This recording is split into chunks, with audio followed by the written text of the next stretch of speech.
So here's my watercolor painting of Ryu from the game Street Fighter 6. He's doing a special move that charges up electricity on his fist so he can attack with it. With Photoshop, I was able to change the background to black instead of white, and the colors just pop a little bit more. Especially the lighting effect, it just looks brighter against a black background.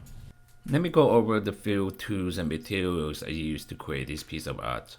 This was done on a Canson 14 by 17 inches mixed media paper, a water-based hard pencil by Faber-Castell, a medium-sized round brush, Copic multiliner SP 0.5, and permanent ink.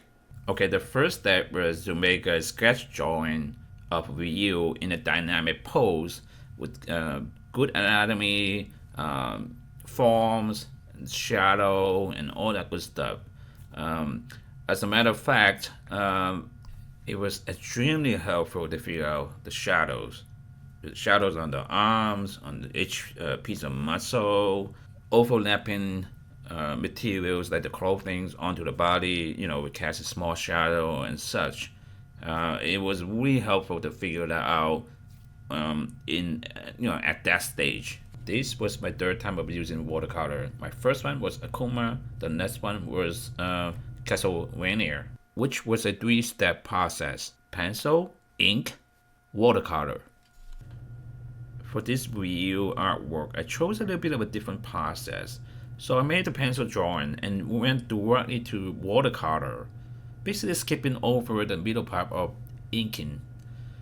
And I would only save ink with a brush and ink pen for a later stage where I could add in like small fine details, and also for edge enhancements, basically just adding more clarity to the art that I couldn't do with watercolor alone. As I said, I'm really new to watercolor. This is my third time of using it. But I think my background and experiences in general, such as in drawing, painting, that kind of thing, really helps a lot for me to pick up different media. Even though I'm still inexperienced of using watercolor, but I'm capable of using it to a certain degree. It also helps that I worked in the video games as a cinematic artist for 10 years. So I'm really good with lighting and like shadows and that kind of thing, and to bring drama to the scene. And in this case, a drawing. By the way, if you're curious, the games I worked on were Saints Row 2, 3, and 4. So here you can see that I added a little bit of color splashes and color smudges along the top of his shoulder, his hair, and the bandana. That is just to enhance the effect of the motion, his body's movement. Plus, it makes the composition a little bit more interesting if the colors are like going upwards. One thing I love about watercolors is that it can stay wet for a long time, depending on how much water you add to the color, and also what kind of paper you use.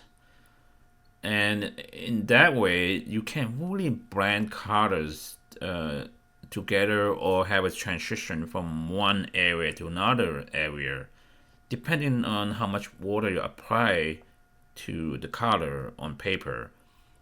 And also, you can have it stay wet, for quite a long time. And even when it dries, you can actually add water to it to reactivate the color to bring it back out again, which is really quite interesting way of coloring. So here and there you see that I'm using the Copic multiliner to add in fine small details such as the nose and the mouth, eyes, and that kind of things, right? But also I use it on edges. For example, the forearm, the outline, so that we can separate out the arm, the edge of the arm to his torso, right? Whatever's underneath it, because we don't want to blend the body parts together. While watercolor is so wonderful, it's so colorful, but for characters like this, for this kind of drawing I'm doing, it's blending everything a little bit too much together. So ink helps to separate different shapes and forms. So here are the two final versions. On the left is the original watercolor. On the right is the Photoshop enhanced version. Mostly the enhancements done to the colors, so it's more vibrant and such. Let me know which one you like better in the comments, and I'll have more uploads coming. Thank you for watching.